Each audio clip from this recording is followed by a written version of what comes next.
Bonjour, c'est Alphonse le mécanicien. Comme vous pouvez le voir, sur ma 030, j'ai été embauché par la compagnie de chemin de fer de Paris à Orléans, le PO quoi, pour rouler sur la ligne de saut. Bien sûr, Alfred mon chauffeur m'accompagne pour le voyage. Là, il est sous le châssis de la loco pour vérifier les cylindres et les bielles motrices, parce qu'on va rouler jusqu'à Limours. Notre gare de départ, c'est celle du Luxembourg. C'est le nouveau terminus de la ligne. Avant, c'était la gare d'Enfer Rochereau. Mais depuis 95, la ligne a été prolongée avec deux nouvelles stations, Port-Royal et Luxembourg. Le PO a racheté l'immeuble à l'angle du boulevard Saint-Michel et de la rue Gay-Lussac. La salle d'attente et la billetterie sont au rez-de-chaussée, et l'accès au quai est dans les caves. Eh oui, c'est une gare souterraine. En voiture, monsieur, dame. Alfred, t'as fermé les purgeurs? On actionne le régulateur et on démarre. On va rouler sous le boulevard Saint-Michel. Vous allez me dire, ça doit être complètement fumé là-dessous. En fait, il y a un système de ventilation haute et basse pour évacuer les fumées. Vous avez vu la ventilation sur le boulevard? Là, là et là. On arrive à la station Port-Royal. À partir de là et jusqu'à d'Enfer, les voies sont partiellement découvertes pour évacuer la fumée. Le bâtiment de la gare est à cheval sur les voies sur une passerelle métallique. On arrive à la place d'Enfer Rochereau, côté boulevard Raspail. Gare d'Enfer Rochereau, 1 minute d'arrêt. Le bâtiment de la gare, il date de l'ouverture de la ligne en 46 par la compagnie de Paris Assaut. C'était avant que le PO ait repris la ligne en 57. La ligne, elle se différenciait de toutes les autres. Les voies étaient plus larges et les voitures munies d'un essieu articulé par un pivot central, comme dans les diligences. C'est Arnaud qui a inventé le système, pour augmenter la vitesse en courbe et diminuer l'usure. Ça permettait d'aller à saut avec des voies à rayons de courbure très faibles. C'est l'architecte Dulon qui a construit le bâtiment, avec 2 pavillons courbes encadrant un pavillon central. Pourquoi en courbe? N'oubliez pas qu'avant, c'était le terminus avec une voie unique. Le train longeait la façade intérieure en faisant une boucle.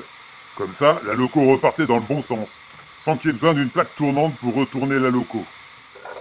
C'est reparti. On longe l'avenue du Parc Montsouris, on passe en pont l'avenue de la Tombissoire, et la rue d'Alésia par le pont des Bœufs. On longe la rotonde des ateliers de Montrouge. Elle a été créée par le PO lors du prolongement de la ligne d'Orsay à Limours, c'était en 66-67. On arrive au parc de Montsouris, en passant au-dessus de l'allée de la Vanne. On va traverser tout le parc. C'est le polytechnicien Alphand qui l'a créé en 78. Comme celui de début de Chaumont, il a même aménagé celui de Boulogne et de Vincennes. On passe au-dessus du pont de pierre au milieu du parc. On arrive à la gare de Saut-Ceinture, au bout du parc. La gare qui date de 67 permet la correspondance avec la petite ceinture, au niveau de la gare du parc de Montsouris. Mais il faut marcher un peu. On croise un train qui arrive sur l'autre quai. J'ouvre le régulateur, on redémarre. On franchit par un passage à niveau le boulevard Jourdan. Et on va quitter Paris en traversant les Fortifs et rouler dans la zone d'exclusion militaire. On arrive à la gare de Gentilly. Cette station a été mise en service lors de la mise à voie normale par le PO. C'était en 91.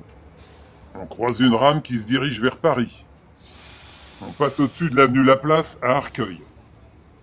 On approche de la gare de Laplace. Elle date de la construction de la ligne en 46. On longe la gare aux marchandises de Cachan et on passe sous l'aqueduc de la Vanne. Il permet d'amener l'eau potable à Paris depuis des sources qui se trouvent dans le bassin de la Vanne. C'est à l'est de Sens. À Paris, l'eau est stockée dans les réservoirs de Montsouris. Ici, l'aqueduc fait près de 2 km. On arrive à la gare d'Arcueil-Cachan. Je ferme le régulateur, un coup de frein et nous sommes à quai. Arcueil-Cachan, 1 minute d'arrêt. C'est reparti. On passe sur le pont qui enjambe l'avenue Carnot. On passe à côté de l'école des travaux publics. On arrive à la gare de Bourg-la-Reine. C'est à ce niveau que les deux lignes se séparent. Une va à Robinson via Sceaux et Fontenay, c'est celle qui part à droite, et l'autre va vers Limours, c'est celle que l'on va prendre. On va rouler sous la passerelle. Vous voyez au fond le tunnel, il passe sous l'allée d'honneur du parc de Sceaux. Juste à côté, il y a le lycée La Canale qui date de 85. Il était construit pour les enfants doués mais physiquement fragiles. Pas comme nous, hein Alfred? On croise une rame qui va vers Paris, au niveau du passage à niveau de la route de Versailles. On arrive à la station Croix de Berny à Antony. Croix de Berny, c'est le nom du carrefour entre la route de Paris-Orléans et la route royale qui va de Versailles à Choisy-le-Roi. On arrive à la gare d'Antony. Je relâche la barre, un coup de frein. Antony, 1 minute d'arrêt. C'est reparti. On franchit la rue de la mairie. Alfred, t'as vu l'église Saint-Saturnin au fond? On passe au-dessus de la Bièvre. C'est un petit affluent de la Seine. Ces dames besognent au lavoir de la Grande Pierre. Merci pour le linge propre. On arrive à la gare de Massy-Verrières. Le bâtiment de la gare est tout en meulière. Vous verrez, c'est la même architecture que celle de Gif et de Saint-Rémy-les-Chevreuses. Alfred, tu savais qu'à Massy en 1802, il y avait la première fabrique de conserve dans le monde? On redémarre, on passe à côté du restaurant Beaumont. On arrive à la gare de Massy-Palaiseau, qui est toujours à Massy. C'est une gare de la Grande Ceinture de Paris. La station a été créée pour avoir une correspondance avec elle. La Grande Ceinture, elle fait le tour de Paris à environ 15 km des Fortifs. Elle permet de relier toutes les lignes qui se dirigent vers Paris et donc de soulager la petite ceinture. C'est ce qui a précipité le PO à changer les voies en 91 pour être compatible avec les autres réseaux.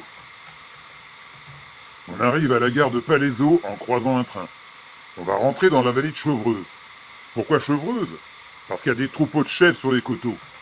En fait, c'est plutôt la vallée de l'Yvette, qui est un petit affluent de l'Orge.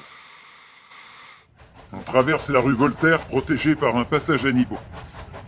Et on croise un train au niveau de l'église Saint-Martin. Comment, Alfred? Ah oui, elle date du XIIe siècle.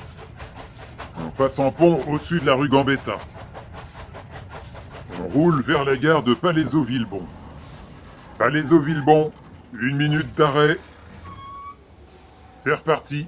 On arrive à la 3e gare de la commune de Palaiseau. C'est celle de Lozère. On croise une rame qui se dirige vers Paris. Alfred, la pression est bonne? On démarre. T'as purché les cylindres? S'agit pas de laisser de l'eau stagner dedans. C'est fragile cette mécanique. La région est belle. Pas vrai, Alfred? J'aimerais bien prendre ma retraite ici. Pas toi, Alfred?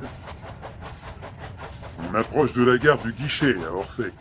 Cette station, elle remplace la gare terminus de la ligne de Sceaux. C'était la gare des Planches. On traverse l'Yvette sur un viaduc. On roule au niveau de l'hospice Arcangé. En 1832, Jean-Louis Arcangé a légué sa fortune pour fonder un hospice pour les nécessiteux d'Orsay. On arrive à la gare d'Orsay. Le bâtiment voyageur est tout en meulière. À partir d'ici jusqu'à Limours, la ligne date de 67. Nous arrivons à la gare de Bure. C'est un petit village de 500 âmes. Nous arrivons à Gif, où nous croisons une rame qui va vers Paris. On s'arrête à la gare de Courcelles-sur-Yvette, située dans la commune de Gif. Elle a été ouverte en 97.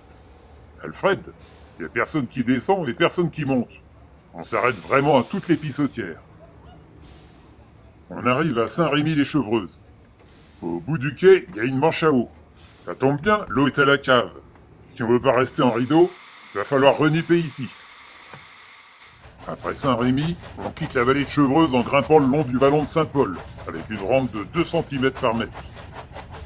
Et on arrive à la gare de Boulay-les-Trous. Elle permet de desservir les grandes fermes environnantes de Bailly, Les Molières et Cernay. On arrive maintenant au terminus de la ligne. C'est la gare de Limours. Limours, terminus, tout le monde descend. Et voilà, fin d'un voyage de 38 km. J'espère que vous avez aimé notre compagnie. Nous, on retourne la loco et on repart vers Paris. Vous avez le bonjour d'Alphonse et d'Alfred. À la revoyure!